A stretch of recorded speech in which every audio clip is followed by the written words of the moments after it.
Halo para penjajah dunia, selamat datang kembali di channel kami. Kali ini, kita akan melakukan ekspedisi mendalam ke jantung Korea Utara, negara yang penuh dengan teka-teki dan kontroversi. Kita tidak hanya akan membahas fakta-fakta uniknya, tetapi juga menggali sejarah kelam yang membentuknya hingga ke ambisi nuklirnya yang mengguncangkan dunia. Yuk, mari kita bahas. Mari kita mundur ke awal abad ke-20. Semenanjung Korea yang dulunya bersatu jatuh ke dalam cengkraman Kekaisaran Jepang.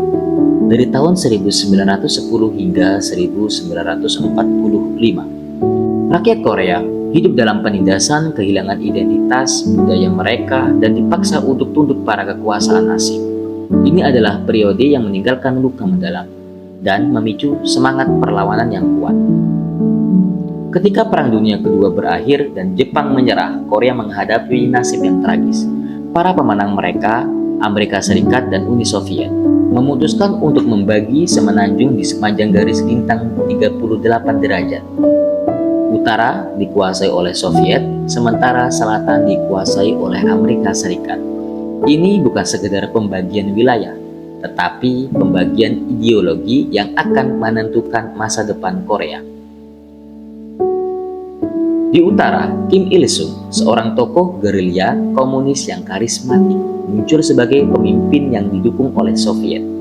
Dia memimpikan Korea yang bersatu di bawah panji-panji komunisme. Di selatan, Syngman Rhee, seorang nasionalis anti-komunis, memimpin dengan dukungan Amerika Serikat. Dua visi yang bertentangan, dua kekuatan besar yang saling bersaing, dan benih-benih konflik telah ditaburkan. Pada tanggal 9 September 1948, Republik Demokrat Rakyat Korea ataupun bisa disebut Korea Utara secara resmi diproklamasikan. Kim Il-sung dengan dukungan penuh dari Soviet mulai membangun negara komunis yang kuat dengan kultus individu yang berpusat pada dirinya sendiri. Ambisi Kim Il-sung untuk menyatukan Korea di bawah kekuasaannya memicu salah satu konflik paling berdarah dalam sejarah abad ke-20.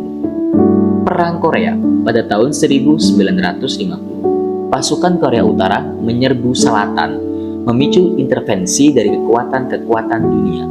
Amerika Serikat dan sekutunya membela Korea Selatan, sementara Uni Soviet dan Tiongkok mendukung Korea Utara.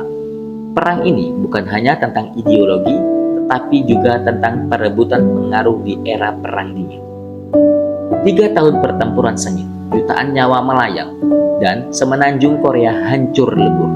Pada tahun 1953, gencatan senjata ditandatangani, mengakhiri pertempuran. Tetapi bukan perang itu sendiri. Secara teknis, Korea Utara dan Korea Selatan masih dalam keadaan perang hingga hari ini, terpisahkan oleh zona demilitarisasi ataupun bisa disebut juga DMS yang dijaga ketat. Perang Korea meninggalkan warisan yang mendalam, perpecahan abadi, permusuhan yang mendalam, dan trauma nasional yang belum sembuh. Korea Utara yang merasa dikepung oleh musuh-musuhnya semakin terisolasi dan paranoid. Kim Il-sung membangun rezim yang otoriter dengan propaganda yang merajalela dan penindasan yang kejam. Korea Utara adalah benteng isolasi di era globalisasi. Akses ke informasi dari luar sangat dibatasi, dan internet hanya tersedia untuk segelintir elit. Negara ini memiliki jaringan internet sendiri yang penuh dengan propaganda dan konten yang disensor. Tidak seperti di Indonesia. Korea Utara memiliki kalender Juche yang dimulai pada tahun 1912, tahun kelahiran Kim Il-sung. Ini adalah simbol dari kultus individu yang melingkupi keluarga Kim yang dianggap sebagai dewa-dewa yang sangat sempurna. Sistem kelas sosial di Korea Utara sangatlah ketat, membagi masyarakat menjadi 3 kategori: inti, goyah, dan musuh. Status sosial, seseorang ditentukan oleh garis keturunan dan kesetiaan kepada rezim. Ini adalah sistem yang menciptakan ketidakadilan dan ketakutan.